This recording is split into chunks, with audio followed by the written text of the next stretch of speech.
ይቅር በለን። እኔ ይቅር ብያለሁ። ልጄ ማረኝ ማረኝ፣ እውነት ማረኝ፣ እውነት አይኔ ልጄ ብርሃኔ ልጄ ነህ። እግዚአብሔር ግን ከክፉ ነገር ይጠብቀልኝ፣ ከክፉ ነገር ይጠብቀልኝ። አይኔ ብሌን መሳሳለህ ልጄ። እንደዚህ አይነት ነገር ውስጤ ልቀይሞ አልቀይሞ የሚለውን ነገር እያደረኩ በቁጣ ነበር ሳናግርም የነበረው። ወንድሞቼ ግን በቃ ውሸት ነው ይሄ ውሸት ነው ብለው እንዴት እንዳነቡ እኔ ነኝ የማውቀው። የመጀመሪያ ቀን ነገር ያወቅኩት ግን ደግሞ ከዛ በኋላ በቃ እንዲከፋኝ አይፈልጉም። ከሌላ ጊዜው በእጥፍ እየደወሉ ያወሩኝ እንዳይሰማኝ እንዳይከፋኝ። በቃ በአባት ባንገናኝም በእናት መገናኘታችን ግን ደግሞ እኔ ያን ነገር ሰብሬዋለሁ። ለጠላቶቼ ደስታ መስጠት አልፈልግም። ከእናቴ ጋር ተለያይቼ ከእናቴ ጋር ጣልቼ ከእናቴ ጋር ተራርቄ ከእናቴ ኮራርፌ ለጠላቶቼ ደስታ እንዲሆን አልፈልግም። ወንድሞቼ ግን በቃ ውሸት ነው ይሄ ውሸት ነው ብለው እንዴት እንዳነቡ እኔ ነኝ የማውቀው። የመጀመሪያ ቀን ነገር ያወቅኩት ግን ደግሞ ከዛ በኋላ በቃ እንዲከፋኝ አይፈልጉም። ከሌላ ጊዜው በእጥፍ እየደወሉ ያወሩኝ እንዳይሰማኝ እንዳይከፋኝ። በቃ በአባት ባንገናኝም በእናት መገናኝ። እሱን አግታ የእሱ ጎሳዎች ይለቀዋል። እንዴት ነው እንደዚህ የምታደርገው? እያስቆሚዋለሁ። አሁን ነው የምሰማው ደግሞ እሱን ያሳገተው የሚባለው እንጂ ያስቆሚው ነበር። ተቆጥቼ ከኔ ቃል አይወጣም ነበር አንዳርጋቸው። ከኔ ቃል በፈታ ዋሽተውኛል ማለት ነው። እናንተ ያልገባ ነገር አለ። እህትና ወንድሞቼ እኮ ወርቁን አሳዳችሁ አጥፉት ከነዛ ጎሳዎች ከዛ ምን ከሚባሉ ጎሳዎች እና ብር ታገኛላችሁ፣ ይከፈላል። ወርቁ ካለበት ፈልጌ ማግኘት እፈልጋለሁ። ከዛ በኋላ እያንዳንዱ እውነት ይወጣል። በህግ መቀጣት ያለበት በህግ ይቀጣል። አሰላሙ አሌይኩም ወራህመቱላሂ ወበረካቱን። ውድና የተከበራችሁ ውድ ቤተሰቦቼ እንዴት ናችሁልኝ? እኔ ያለሁኝ አልሐምዱሊላህ። እንደውም ክርስቲያን ወገኖቼ ሰላም ሰላም ብያለሁ። ባላችሁ በሰላማችሁ ይብዛል። ለቤት አዲስ ከሆናችሁ ላይ ሼር፣ ሰብስክራይብ ያደረጋችሁ አበረታቱኝ፣ ነበራችሁ ደግሞ ሼር አድርጉልኝ ፕሊዝ። ቪዲዮውን ስጀምሩት በላይክ ጀምሩት። ቪዲዮውን ደግሞ እስከ መጨረሻ ይዩት። ቀንጨብ ያለ አጭር ቪዲዮ ነው። እነሆ ዛሬ ደስ በሚል ነገር መጥቻለሁ። እንኳን ደስ አላችሁ። ልዑል ከእናቱ ጋር ታርቀዋል። ማሻአላ ተባረካላ። በጣም ደስ ይላል። ሰሞኑ የኔ የልዑል እናትን በጣም የወቀስኳት ነበረ። ምክንያቱም ብትናገር ኖሮ ባደብቀው ኖሮ ልዑልን ለዚህ አይደርስም ነበረ። ስለዚህ ጥፋተኛ በሙሉ እሷ ናት ብዬ ነው የተናገርኩት ነበረው። እኔም የተናገርኩት ዛሬ የልዑል እናት ራሷ ተናግራለች። አዎ ጥፋተኛ ነኝ፣ እስካሁን መናገር ነበረብኝ፣ መደበቅ አልነበረብኝም።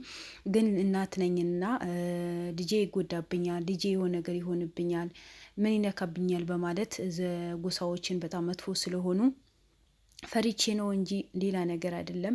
በውስጤን የደበቅኩት በሽታ ሸመትኩኝ፣ በሽታ ተከመረብኝ። ዛሬ ምን ይሰማል፣ ነገ ምን ይሰማል፣ ልጄ ከሰማ ምን ይሆናል በማለት በስጋት ነው የነበረው።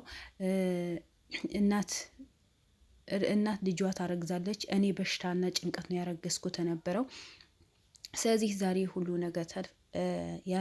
ነገር በሙሉ ከወጣ በኋላ ሚስጥሩ ከታወቀ በኋላ እኔ ደስተኛ ነኝ ነው ያለችው። ከዛ በኋላ ደግሞ ነገሩ ከተጀመረ በኋላ ንገሪኝ ብለህ ያንዳንዱ ነገር ስላልነገርኩህ ነገሩ ደግሞ በዚህ ልክ እስከ ጥግ ድረስ ምትሄድ አልመሰለኝም ነበረ። ምክንያቱም የነዛ ዙሮችን ሁለቱን ጎሳዎችን ሰውን ምንም ስለማያሳስባቸው የሰውን ህይወት አድርጎ ስለማያዩ ሰው ለማጥፋት ቀና ደፋ ስለሚሉ አደርስበትም፣ ሚስጥሩ ማንም የሚነግርህ ሰው የለም በማለት ነው የደበኩኝ የነበረው። ግን አንተ ደርሰህበታል አውቃለሁ። እንኳን ለእናትህ ተውና የማንን ሰው ህይወት የምትኖር ጀግና ነህ። ምንም ነገር ማድረግ የምትል ልጅ ነህ። ግን እኔ እናት ስለሆንኩኝ ምንም እንዳትሆንብኝ፣ እኔ ከነገርኩ ደግሞ የባሰ ይጠምዱሃል፣ ያጠፉታል በማለት በፍራቻ ነው ያነገርኩህ ነበረው። ስለዚህ ሙሉ በሙሉ ጥፋተኛ ነኝ፣ ጥፋት አድርጌያለሁ፣ ጥፋት ሰርቻለሁ። ሚስጥር በመደበቂ ከመጀመሪያ ጀምሬ ስላልነገርኩት፣ ሁለተኛ ደግሞ ነገርየው ከጀመርከው በኋላ ንገሪኝ ስትለኝ ምንም ነገር ማውቀው ነገር የለም በማለቴ በመደበቂ በጣም ይቅርታ ነው ያለችው። በጣም ደስ ይላል። ሰው ጥፋቱ አውቆ በዚህ ልክን ይቅርታን መጠየቅን ትልቅነት ነው እንጂ ትንሽነት አይደለም። ያው እናት መቼም እናት ናት። እሷም ለሱ በማሰብ ነው። ግን እኔ በጣም ነው የተናደድኩት የነበረው። በቃ ለምን በዚህ ልክ ልውስ ሲገባ ድረስ ይህን ያህል ቀስሙ ከሚሰበር ብትነግረው ይሻላል በማለት ነበር። ያው እናት ናት እንግዲህ፣ የወለደ ሰው ነው ማንነቱ የሚያውቀው። የልጄ ወይ ምን ይሆን በማለት ይሆናል። ግን እኔ እንደ አንድ ሰው እንደ ግለሰብ ነው የወቀስኳት ነበረው። ስለዚህ ይቅርታን እጠይቃለሁ እኔም ደግሞ ምክንያቱም ዛሬ ይቅርታን ስለጠየቀች ደግሞ እኔ በጣም ደስ ብሎኛል። ሉልም በጣም ደስ ብሎታል። ለአመት በዓል ደግሞ እናቱ ጋር እንደሚሄድ እኔ ቪዲዮም ሰርቼላችሁ ነበረ። ስለዚህ በደስታ ነው ከእናቱ ጋር ያሳለፈው። እንደ ሌላ ጊዜ ለአመት በዓል ብዙም ቪዲዮም አልቀረጸም። ቀንጨብ ያለ ትንሽ የቪዲዮ በሰከንድ ቤት ነው የለቀቀው ነበረው። ከዛ እናቱ ጋር ትልቅ በግ ይዞ ነው የሄደው የነበረው። ስለዚህ ከእናቱም ጋር ተኮራረፎን የኖሩ ተነበረው ያኔ ያሉ ተነበረው ይህን ነገር ከተፈጠረ በኋላ እሱ ግን ምንም ቢሆን እናቴ ናት፣ በዙሪያዬ ጠላት አለብኝ፣ ለጠላቶቼ ቦታ መስጠት የለብኝም፣ የጠላቶቼ መንገድ መክፈት የለብኝም፣ እናቴ ናት ብሎ ነው ሉልን ቀጥታ ለአመት በዓል ወደ እናቱ ጋር የሄደው ነበረው። ስለዚህ በጣም ደስ በሚል ሁኔታ በቃ ሁሉም ነገር ከወንድሞቹ ከእህቶቹ ተሰባስበው ነው ያሳለፍ ነው ያለው። እናቴ ብዙ ምነግር ነገር አለ፣ እኔ በተመልካቾችም ፊትን አስቀይሜሃለሁ፣ ብዙ ነገር ተናግሬሃለሁ፣ በተመልካቾች ፊትም ምነግርህ ሚስጥርም አለ፣ በእነሱም ፊት ይቅርታን መጠየቅ ፈልጋለሁ። ስለዚህ ይህን ትልቅ በጊዜህ መተሃል፣ አመት በዓል አስደስተኸኛል፣ እናቴ ብለሃል እና ቪዲዮ ይቀረጽ ስትለኝ ጊዜ አልቀረጽኩም። ለምን ወኒ ሙዴም አልነበረም። ሁለተኛ ደግሞ ወንድሞቼ እስካሁን ሚዲያ ላይ ወጥቶ ስለማያውቁ እነሱ ካሜራ ውስጥ ለማስገባት ስላልፈለኩኝ አልቀረጽኩም ብለዋል። ስለዚህ ስለ ወንድሞቹ በጣም ተናግረዋል። ወንድሞቹ የሌላ ሰው ልጅ ነው ሲባል ምን ያክል ቅስማቸው እንደተሰበረ ምን ያክል እንደተከፉ በቃ ሁሉ ነገር አስጠልቷቸዋል። ከሌላ ጊዜ የተለየ ከወትሮ የተለየ አሁን ይደውላሉ። ሉል የት ደረስክ? ምን ሆንክ? የት ነው ያለኸው? ምን የሰራህ ነው? ጭንቀት ውስጥ ነው ያሉት። እኔ ምንም ቢሆን ወንድሞቼ ናቸው። በምንም ነገር ማለያቸው አቅፌ ያሳደጓቸው አባትን ወንድም ሁሉ ነገር ሁኜ ያሳደግኳቸው ወንድሞቼ ናቸው። ስለዚህ እነዛ ወንድሞቼ በዚህ ልክ እንዲጨንቁብኝ አልፈልግም። ከእናቴ ጋር ሰላም ፈጥረ ያለሁ ጠላቶቼ በሙሉ እረፉ። እኔ ከእናቴ መቼም ተጣልቼ አንኖርም። እናት ናት፣ በምንም ነገር አትቀየርም ብሎ ነው የተናገረው። እውነቱ ነው። ስለዚህ ዛሬ እናቱም ደግሞ ያለው ነገር ያንዳንዱ ነው የተናገረችው። ወርቁና አንዳርጋቸው ጥላቻ ውስጥ እንዳሉ ሱቅን ደግሞ ወርቁ አቃጥሎታል በማለት በጣም ፍልሚያ ውስጥ ነበሩ። ይሄ በሙሉ የሚያደርጉት ደግሞ የአንዳርጋቸው ወንድምና እህት እንደሆኑ እንዲታገት ወርቁን እንዲጠፋ ያደረጉት የሉል አጎትና አክስቶቹ ናቸው። ባለፍ እንዳያችው ገረሞ የሚባሉና አክስቱ እኛ ምንም የምናውቀው ነገር የለም፣ በቃ ወንድሜ ሲሞት አንተ የእሱ ልጅ እንዳልሆን ብቻ ነው የነገረኝ እንጂ ሌላ ምንም ማውቀው ነገር የለም፣ ወርቁ ሞቶ እንደተቀበረ ነው ማውቀው ብላ ነው የተናገረችው ነበረው። ግን ዋናው ነገር ቀሽቃሹና ወርቁ እንዲታገትና ወርቁ ከዛ ሰፈር እንዲጠፋ ያደረገችው እሷና ወንድሟ ባለፈ ተደብቆ መኝታ ክፍል ተደብቆ የተገኘ ወንድሟ መሆኑን ዛሬ የሉል እናት ተናግራለች እላቸዋለሁ። ውድ ቤተሰቦቼ አንዳርጋቸው በዚህ ጉዳይ ላይ ምንም አይነት እጁ የለበትም። እነሱ ናቸው እንዲቀመጥም እንዲቆም ለመስራት ከለከሉ። ሱቅህ አቃጥሎ እንዴት ዝም ትላለህ? ለምን ተብሎ ግዴታ እሱ መጥፋት አለበት ወይ አገለቆ እንዲወጣ ማድረግ አለብን፣ እኛ ከጎንህ አለን ብለው ቁም ስቃይ ከልክለውት ነው አንዳርጋቸው ተነስቶ የሰራ ነበረው። ከዛ በኋላ እንደዛ የሰራ ነው የእሱ ጓደኛ እንደው ባለፈ አላቅም ወርቁ የት እንዳለ አላቅም ያለው ጓደኛው መቶ ባልሽ ለምንደው ማታሳሪፊው ከወርቁ ጋር ልክ ተያይዘዋል። ልጆቹ ለምንደው አልፎ ማያሳድገው የእነሱ ዘሮች ጎሳዎች ደግሞ በጣም መጥፎ እንደሆኑ ታውቂያለሽ። ስለዚህ ልጆችሽ ለምንደው በስርዓት ማታሳድጊ ባልሽን አስቁሚ ብሎን መጥቶ ነግሮኝ ልጆችህን አሳድግ። ትላንት ከወርቁ ጓደኞች ነበሩ፣ አብራችሁ በልታችኋል፣ አብራችሁ ጠጥታችኋል። ዛሬ ምን ተፈጥሮ ነው ይሄ ነገር የምታረገው? ሱቁ ማን እንዳቃጠለው የሚታወቅ ነገር የለም። ስለዚህ እነዚህ ልጆችህ አንድ ነገር አይሆኑ፣ ተወባክህ ቆም ብዬ አንዳርጋቸውን እሺ በቃ እውነትሽ ነው ልጆች ላሳድግ ብሎ እሺ ብሎ ትቶ ነበረ። ግን እኔ አላቅም።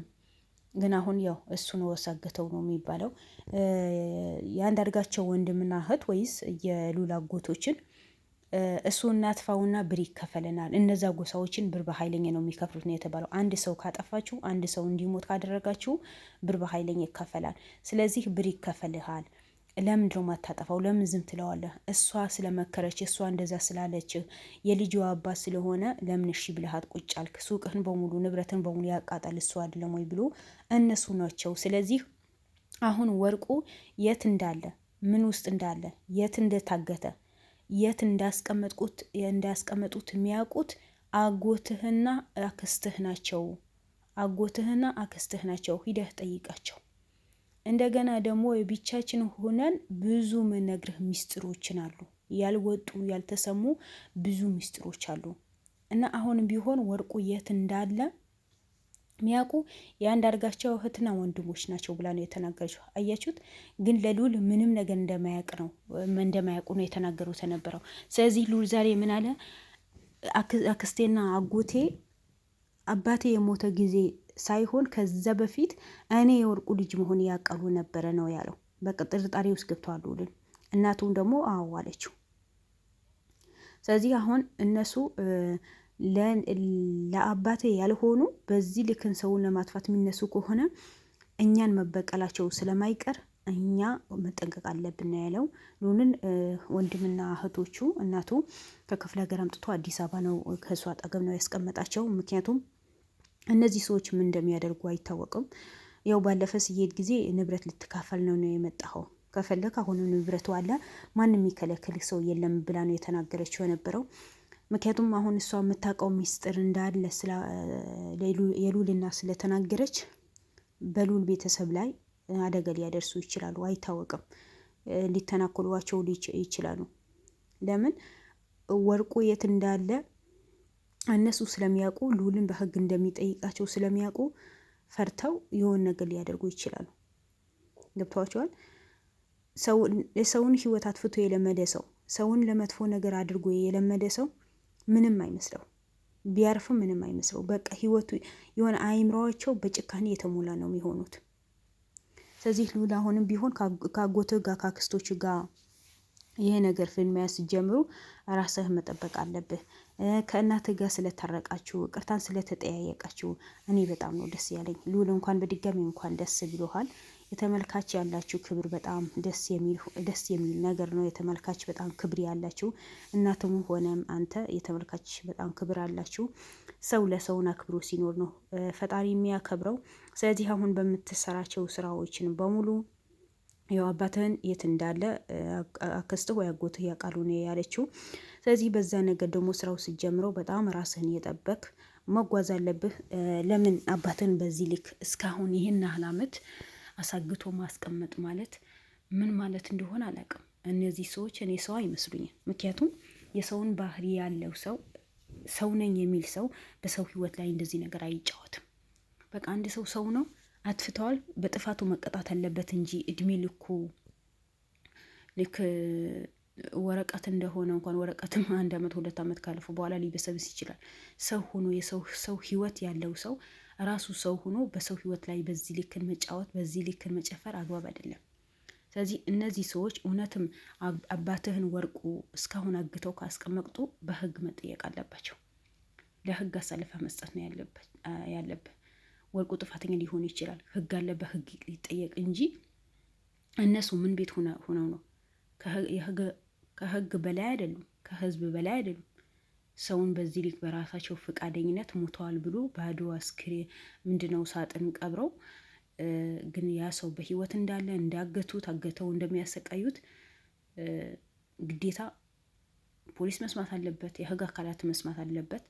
እነዚህ ሰዎች በህግ መጠየቅ አለባቸው። ማንም አይደሉም፣ ከማንም አይበልጡም። ለምን ሺህ ጊዜ ብር አይኖራቸውም። በእርግጥ አገራችን ላይ ሁሉ ነገር በብር ነው የሚካሄደው። ግን በዚህ ልክን ግፍ ተሰርቶ ይህን ያህል ዓመት አንድ ሰው አንድ ቦታ ታሽጎ ተቀምጦ እቃ እንደሆነ ብር እንደሆነ ታሽጎ ተቀምጦ አግባብ አይደለም። ስለዚህ ህጉን በትክክል መፈረድ አለበት። እነዛ ሰዎችን መጠየቅ አለባቸው።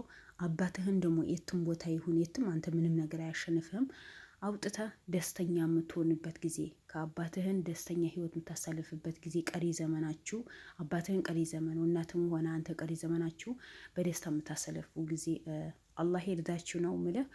እና ሉል ራስህን መጠበቅ አለብህ። በጣም ተደራጅታችሁ ራሳችሁ የጠበቃችሁ የስራ መስራት አለባችሁ። ምክንያቱም ሁሉ ነገር በሚዲያ ላይ ስለሚለቀቅ እነሱ ተዘጋጅተው ይጠብቃችኋል። ውድ ቤተሰቦች ላይክ አድርጉ። ወዳችኋለሁ። በሌላ ቪዲዮ እንገናኝ። ባይ ባይ።